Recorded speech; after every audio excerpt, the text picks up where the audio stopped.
ಅಣ್ಣ ಅತ್ತಿಗೆ ಅಣ್ಣ ಅತ್ತಿಗೆ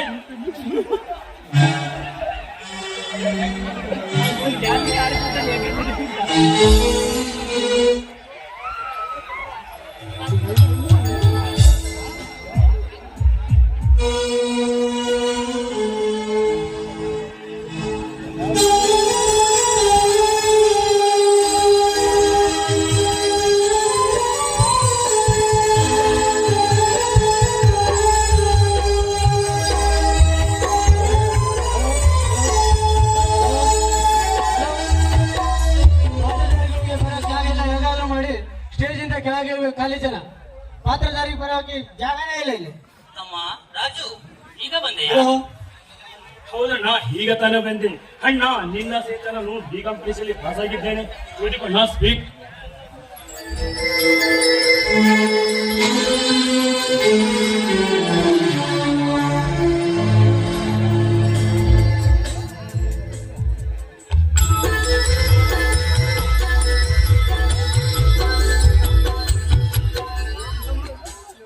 ಆಶೀರ್ವಾದ ಮಾಡೋಣ. ಎದ್ದೇಳು ರಾಜು ಎದ್ದೇಳು.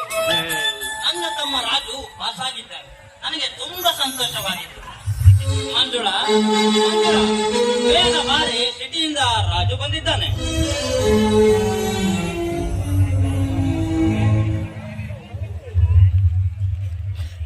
ರಾಜು ಈಗ ಬಂದೇನಪ್ಪ?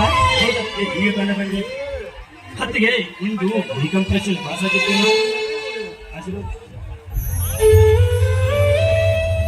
ಎದ್ದೇಳು ರಾಜು ಎದ್ದೇಳು. ಆ ಜಗಜ್ಯೋತಿ ಬಸವೇಶ್ವರ ನಿನ್ನನ್ನು ಸದಾಕಾಲ ಕಾಪಾಡ್ಲಿ ಅಂತ ಬೇಡಿಕೊಳ್ಳುತ್ತೇನಪ್ಪ.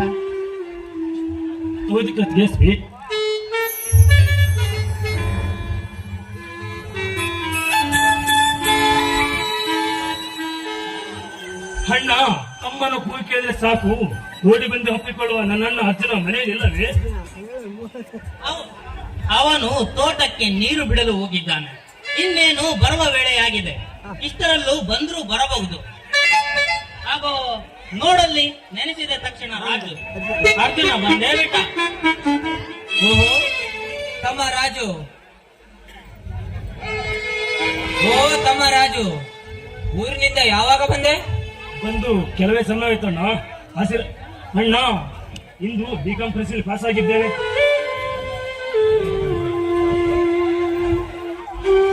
ಈ ಅರ್ಜುನ ತಮ್ಮ ರಾಜು ಪಾಸ್ ಆಗಿದ್ದಾನೆ.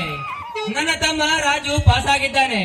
ಹತ್ತಿಗೆ ದೇವರಿಗೆ ಹೋಗಿ ತುಪ್ಪದ ದೀಪ ಹಚ್ಚಿ ಗಂಧದ ಕಡ್ಡಿ ಬೆಳಗಿರಿ.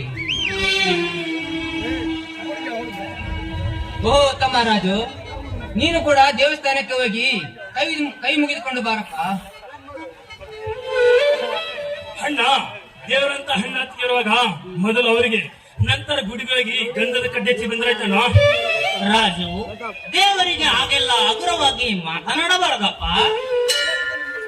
ಮತ್ತೇನಣ್ಣ, ಹಗಲು ಎರಡು ಭೂಮಿ ಮೇಲೆ ದುಡಿದು ಮತ್ತೊಬ್ಬರ ಕಾಲಿಡುದು ಸಾಲ ಮಾಡಿ ಈ ನಿನ್ನ ತಮ್ಮನನ್ನು ಓದಿಸಿದ ಮೇಲೆ ನೀವೇ ನನ್ನ ಪ್ರತ್ಯಕ್ಷ ದೇವರು. ನೀವೇ ಕೂಚಪ್ಪ, ನರ ಕುಲದ ಮಾನವರೇನಾದರೂ ದೇವರಾಗಬಲ್ಲನೆ?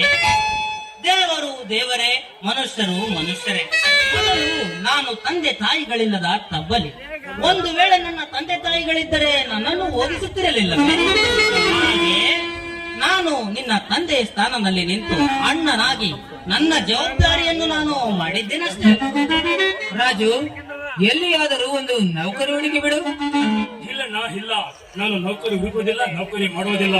ಏನಾಗಿದೆ ರಾಜು, ಈಗೇಕೆ ಮಾತನಾಡುತ್ತಿರುವೆ?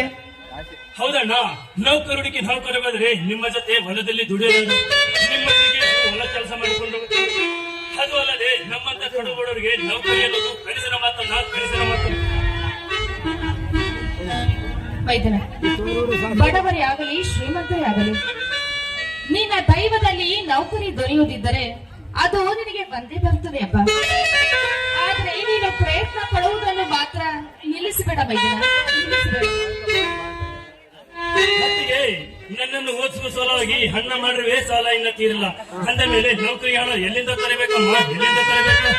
ಅದಕ್ಕೇಕೆ ಚಿಂತಿಸುವೆ ರಾಜು?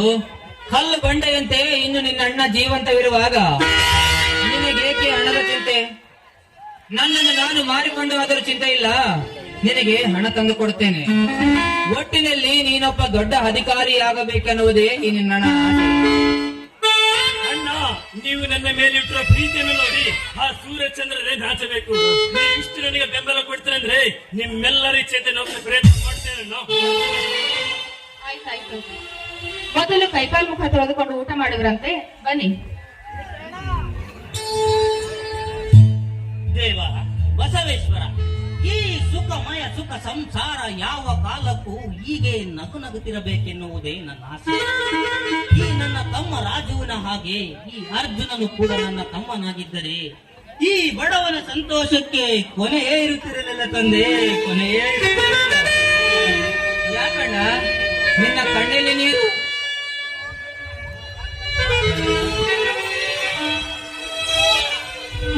ಇವು ಕಣ್ಣೀರಲ್ಲಪ್ಪ, ನಿಮ್ಮಿಬ್ಬರ ಅಣ್ಣ ತಮ್ಮಂದಿರ ಪ್ರೀತಿ ನೋಡಿ ತಡೆಯಲಾರದೆ ಬಂದಂತ ಆನಂದ ಬಾಷ್ಪಗಳು. ಹಾಗಾದರೆ ಇದೇ ಸಂತೋಷಕ್ಕೆ ಎಲ್ಲರೂ ಕೂಡಿ ಹಾಡಿ ನಲಿಯೋಣ. ದೊಡ್ಡ ಸರಸಿದ್ದಪ್ಪನ ಮಗ ಗುಂಡಪ್ಪ ಅವರು ಈ ಕಂಪನಿ ಪರ 500 ರೂಪಾಯಿ ಕೊಟ್ಟಿರ್ತಾರೆ.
ಆಕಾಶದಲ್ಲಿ